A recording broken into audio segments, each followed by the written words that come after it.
Hello दोस्तों, अगर आपने मेरा पहला पार्ट नहीं देखा है तो वो ज़रूर देख लें, तभी आपको सेकंड पार्ट की पूरी कहानी समझ में आएगी। पहले पार्ट का लिंक डिस्क्रिप्शन में है, तो चलिए शुरू करते हैं। एक गुमनाम अंधेरा। राज अब बिल्कुल टूट चुका था। वो सबसे अलग, सबसे दूर, बिल्कुल अकेला रहना चाहता था। राज अब कुछ इस तरह का बन गया जो वो कभी था ही नहीं। वो किसी पर भरोसा नहीं करता था और सिर्फ अकेले अपनी तन्हाई से लड़ता था। धीरे धीरे इसलिए वक्त उसके घाव भरने लगा था। वो सिर्फ अकेले बैठकर सोचता कि अगर उसे दूसरी जिंदगी मिलेगी तो वो क्या करेगा, क्योंकि अब उसकी महक तो थी नहीं उसके पास, ना ही कुछ और था। बस अब धीरे धीरे उसके जख्म भरने लगे थे और वो अपनी जिंदगी को दोबारा जीने लगा था। थोड़ा थोड़ा खुश रहने की कोशिश करता था। लोग सही ही कहते हैं ना, वक्त से बड़ा जख्म लोग सही ही कहते हैं ना, वक्त से बड़ा जख्म और कोई नहीं भर सकता। ऐसे ही धीरे धीरे 1 से 6 महीने निकल गए। एक बार की बात है, राज मंदिर में बाहर बैठा हुआ था। तब इसकी मुलाकात एक शख्स से हुई जिन्हें राज के बारे में सब कुछ पता था। शायद वो कोई सिद्ध पुरुष थे जिन्हें राज की सारी बातें पता थी। उन्होंने राज को बताया कि लिखे को कोई नहीं बदल सकता और जो हुआ है वो तुम्हारे लिए बहुत अच्छा हुआ है। राज भी आश्चर्य में था कि उन्हें ये सब बातें कैसे पता चली। फिर राज ने अपने मन की सारी बातें उन्हें बता दी। राज ने कहा कि पहले वो सब पर बहुत भरोसा करता था, लेकिन अब उसे किसी पर भरोसा नहीं होता, क्योंकि उसे भरोसे को लेकर बहुत सारी तकलीफें मिली हैं। उसने एक बार किसी पर बहुत भरोसा किया था और वो बिल्कुल निराश हुआ है, इसलिए वो किसी पर भरोसा नहीं कर पाता है। राज ने कहा कि मैं सोचता था कि अगर मैं अच्छा करूँगा तो मेरे साथ भी अच्छा होगा, लेकिन अब इन सब बातों पर बिल्कुल भरोसा नहीं है मुझे। हाँ, बस इसके बाद मेरे पास एक ऐसी चीज़ है जिस पर मेरा भरोसा और भी बढ़ गया है, वो है कृष्ण भगवान। जब मेरे पास कोई नहीं था तब सिर्फ कृष्णा जी ही थे जिन्होंने मेरा हाथ थामा हुआ था, और सिर्फ वही थे जिन्होंने मुझे अकेले में जीने का सहारा दिया था।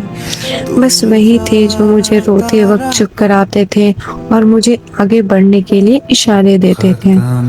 बस मैंने अपना सब कुछ उन पर सौंप दिया था। मैंने कृष्णा जी से कहा, खाली हाथ आए थे, खाली हाथ जाना है। जो खोया जो पाया सब आपकी कृपा है।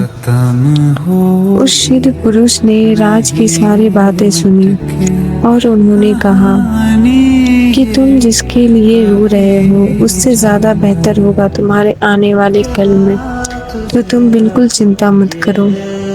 भगवान सबके लिए अच्छा सोचते हैं। फिर उस सिद्ध पुरुष ने राज से कहा कि तुम सबसे पहले सबको माफ़ कर दो, अपनी फैमिली को, अपनी वाइफ को और खुद को भी। और उन्होंने ये भी कहा कि तुम अपनी फैमिली के पास चले जाओ, क्योंकि तुम्हारी फैमिली को तुम्हारी ज़रूरत है और तुम्हारे घर में कुछ परेशानियां हैं जो सिर्फ तुम ही ठीक कर सकते हो। राज को उस वक्त कुछ समझ नहीं आया। अब राज ने खुद को आगे बढ़ने का मौका दिया और घर जाने का फैसला किया। वो घर चला गया। उसके घर जाने पर लोग काफ़ी खुश हो गए थे उसे देखकर। फिर उसने अपनी पूरी कहानी अपनी मम्मी से शेयर किया। मम्मी भी बहुत इमोशनल हो गई थी, लेकिन मम्मी ने राज को हिम्मत दिया, उसे समझाया। राज का भी मन बिल्कुल हल्का हो गया था। राज भी धीरे धीरे अपनी फैमिली को संभालने में लग गया था। उसकी फैमिली में भी काफ़ी प्रॉब्लम्स चल रही थी। राज की एक भगनी थी जिससे राज बहुत ज़्यादा मानता था। वो बचपन से ही अपने नाना नानी और मामा के साथ ही रहती थी, जिसकी वजह से उन दोनों में काफ़ी अच्छी बॉन्डिंग थी। वो दोनों एक दोस्त की तरह रहते, अपनी सारी परेशानियां शेयर करती थी। वो अपनी सारी बातें अपने मामा से बोलती थी। राज ने सब कुछ संभाल लिया था धीरे धीरे। वो भी बाहर से खुश रहता था, लेकिन अंदर से वो आज भी खुद को अकेला महसूस कर रहा था। अंदर ही अंदर वो अपनी तन्हाई से लड़ता था, अपने बीते हुए कल के बारे में सोचता था और खुद को निराश पाता था। वो सिर्फ खुद को फैमिली के कामों में बिजी रखता था ताकि उसे अपने बीते हुए कल की याद ना आए, पर वो अपनी फैमिली का सपोर्ट कर सके और सबकी खुशियों का ख्याल भी रखता था। फिर एक दिन पीहू, राज की भगनी का बर्थडे था, तो पीहू ने फैसला किया कि वो अपने बहुत सारे फ्रेंड्स को इनवाइट करेगी अपने बर्थडे पर। उसके मामा और उसकी फैमिली ने मिलकर उसके बर्थडे की प्लानिंग की। पीहू ने अपने बर्थडे पर अपने फ्रेंड्स को इनवाइट किया। पीहू की एक बेस्ट फ्रेंड थी जिसका नाम जोया था, और जोया भी बर्थडे पार्टी पर आई थी। जोया अपनी बड़ी सिस्टर को लेकर आई थी। इस बर्थडे पार्टी में ही राज की मुलाकात जोया की सिस्टर दुआ से हुई। काफी वक्त के बाद राज के दिल में कुछ हलचल हुई।